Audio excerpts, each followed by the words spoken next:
Hello everyone. Today we will do computer. In computer we had started chapter number 4, first step to the internet. And in this chapter we had learned about history of the internet, uses of the internet and advantages of the internet. We had seen advantages of the internet and now we will see disadvantages of the internet that is most important for you because you all are using internet and we should know what are the disadvantages of the internet. Here we will start. Just as people have created useful programs, some people are create harmful programs called viruses that can attack our computer via the internet and harm the files. Always use an antivirus software to keep the computer and all our data safe. जैसे कि बहुत सारे लोगों ने बहुत अच्छे programmes बनाए कि जिससे हमारा काम आसान हो जाए, उसी तरह कुछ लोग ऐसे हैं कि जिसने ऐसे प्रोग्राम्स बनाए जो हमारे कंप्यूटर में वायरस फैलाते हैं। तो ऐसे कंप्यूटर में क्योंकि जब हम कंप्यूटर में इंटरनेट यूज़ करते हैं, तो इंटरनेट के ज़रिए हमारे कंप्यूटर में भी वायरस आ सकते हैं। तो इसीलिए हमें कंप्यूटर में एंटीवायरस सॉफ्टवेयर रखना चाहिए कि जिससे हमारे डेटा सेफ रह सके। We can get a lot of unwanted emails which do not have any useful information for us. These are called spam और junk mails. कई कई बार ऐसा होता है कि कुछ ईमेल्स हमें मिलते हैं तो जो हमारे लिए यूजफुल नहीं होते, उसमें कोई भी ऐसी कोई इंफॉर्मेशन नहीं होती है जो हमारे लिए यूजफुल हो। तो ऐसे मेल को बोलते हैं स्पैम और junk mails. There is also a lot of wrong information on the internet, so we should always look up reliable sites and also check with an elder while searching for and making use of information from the internet. कई बार internet में बहुत सारी गलत गलत information भी आती है, तो इसीलिए हमें जो भी हम साइट देखते हैं तो वो रिलायबल है कि नहीं वो हमें पहले चेक करना चाहिए।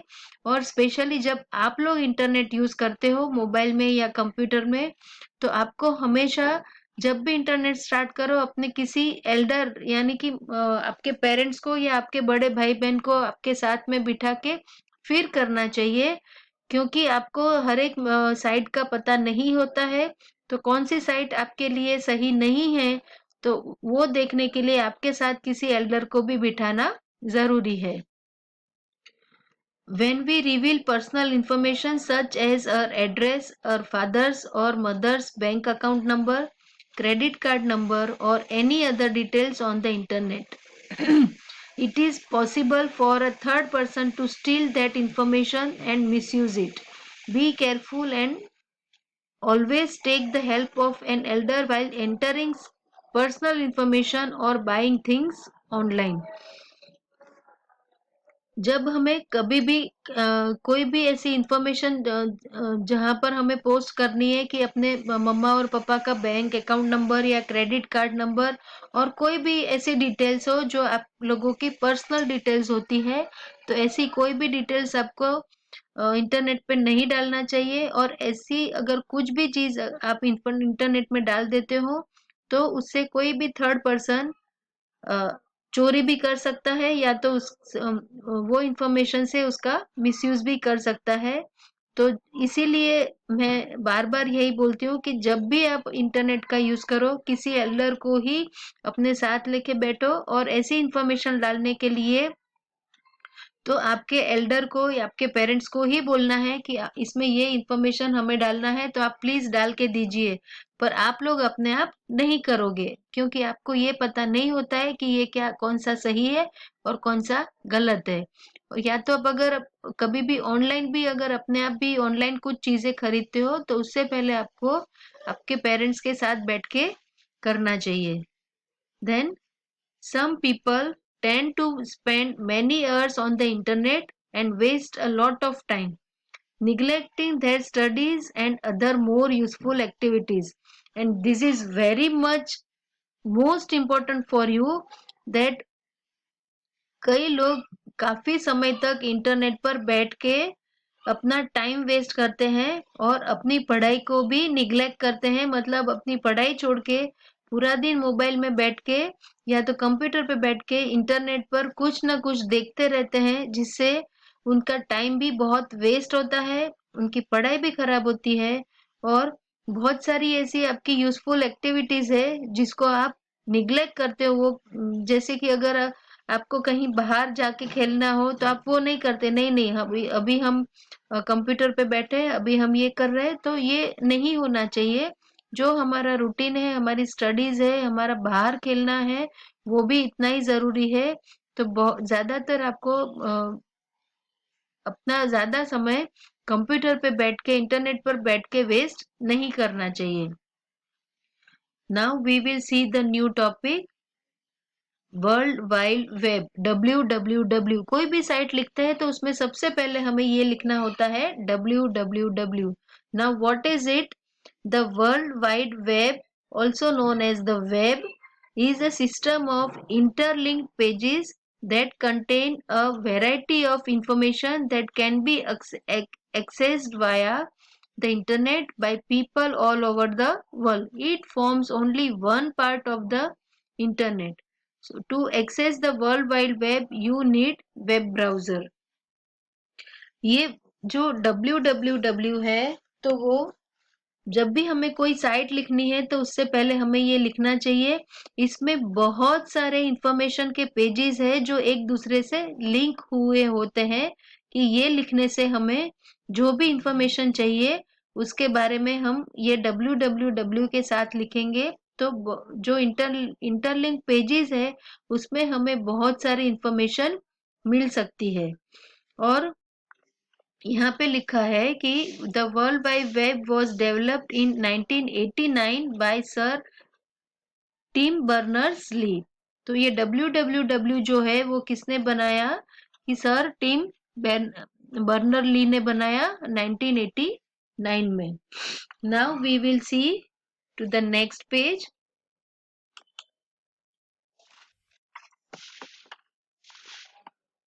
Here is given web browser. Now what is web browser? A web browser is a program used to locate the display web pages। ये जो वेब ब्राउजर है तो वो हमें वेब पेजेस दिखाता है, कि जहां पर मतलब कि ये एक ऐसा प्रोग्राम है कि जिसमें हम बहुत सारे वेब पेजेस देख सकते हैं, उसको हम लोकेट कर सकते हैं।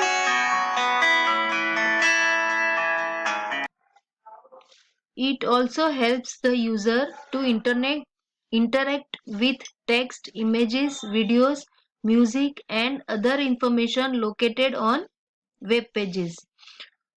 तो ये जो वेब ब्राउजर है जिससे हमें इंफॉर्मेशन मिलती है, तो उसके ये अलग अलग आइकन्स होते हैं कि जिसमें हमें कोई भी इंफॉर्मेशन चाहिए regarding text, images, videos, music और any other thing that we can search from these browsers। So here are the most popular web browsers are given here। First one is Microsoft Internet Explorer, second Mozilla Firefox, third one Google Chrome and fourth one opera mini. मतलब आपके computer में आप जब भी internet start करते हैं तो आपको उसके बाद वेब ब्राउजर खोल के आप अपनी इंफॉर्मेशन अगर देखना चाहते हैं तो वेब ब्राउजर में जाके आपको क्लिक करना होता है। So here you can select any one of them, जो भी आपके कंप्यूटर में इंस्टॉल हो उसमें आप ये आइकन पे डबल क्लिक करने से आपका इंटरनेट स्टार्ट हो जाता है और फिर उसमें आपको जो भी जिस तरह की भी इंफॉर्मेशन चाहिए वो आपको इसमें से मिल जाती है। उसके बाद है next, that is web page। Now what is the web page? The individual pages that collectively form the world wide web are known as web pages। जो www में हम देखते हैं तो उसमें बहुत सारे पेजेस एक साथ लिंक्ड होते हैं। तो ये पेजेस है वेब पेज के, जिसमें इंडिविजुअल आप अगर कोई पेज देखना चाहते हैं तो इंडिविजुअल एक पेज आता है इसे बोलते हैं web page. These pages contain text, graphics, audio, video and links to other pages. तो ये पेजेस में भी इंफॉर्मेशन होती है जिसमें भी टेक्स्ट, ग्राफिक्स, ऑडियो, वीडियो और लिंक जो भी आपको चाहिए वो उसमें अदर पेजेस के लिए वो आपको उसमें मिल जाती है. Then they may contain text often underlined and colored or a small image called an icon. Such text or image when clicked takes one to another page of information. The link connecting one page to another is called hyperlink. Thus, hyperlink allows you to move to other web pages or to different areas on the same web page with related information. When the mouse pointer is moved over a hyperlink image or text, the pointer changes to a heart, a hand symbol. Here you can see this is the web page for Discovery Kids. You can see the web page, and now here if you click on any of this information you can go to the other web pages also. ये यहाँ पर जो image दी है वो है एक web page दिया है जिसमें डिस्कवरी किड्स लिखा है. उसमें वीडियोस भी है, गेम्स भी है, एक्सप्लोर है, शॉप है and parents. What ever the menu you will click on it, तो आप यहाँ से दूसरे वेब पेज में भी जा सकते हैं. So here it is given hyperlink image. तो यहाँ पर आपको क्लिक करने से आपको वो दिख सकता है. So this is the example of web page. So I hope all of you understood this, that disadvantages of the computer and www web browser and web page. So please be careful whenever you are using the internet. You don't sit alone. You have to sit with your parents only, and then only you have to use your internet.